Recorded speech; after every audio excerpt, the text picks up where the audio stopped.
Tenue le 25 mai 2021 dans le cadre de la commémoration de la Journée mondiale de l'Afrique, la 3e édition des UBA's Africa Conversations a réuni d'importantes personnalités africaines, présidents et dirigeants d'institutions internationales, axés sur le développement de l'économie, du commerce, de la santé et sur l'unité du continent, avec pour thème intégrer l'Afrique au monde. Ce webinaire de haut niveau a mis en avant les opportunités et défis du continent dans un contexte de relance post-pandémique.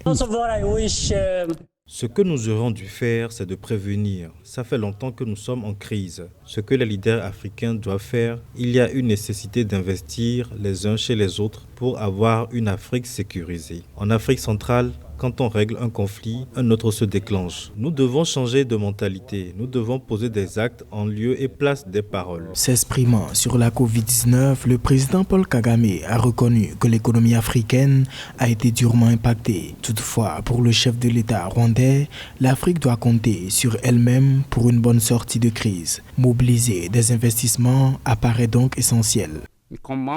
Il est important de travailler ensemble en tant que continent pour la fabrication des vaccins. Nous ne pourrons pas sortir de ce choc sans investir davantage dans notre système de santé. Ce virus ne sera pas la dernière crise sanitaire mondiale. Quand on parle d'une Afrique nouvelle, le continent doit avoir confiance en ses potentialités. D'autres questions d'actualité, à savoir la zone de libre-échange continentale africaine, la sécurité et la révolution numérique ont meublé les échanges. Bien que touchée par la pandémie de Covid-19, l'Afrique n'a pas connu les mêmes conséquences comparativement au reste du monde. Et malgré cela, la vigilance doit être renforcée et la coopération inter-États être une priorité.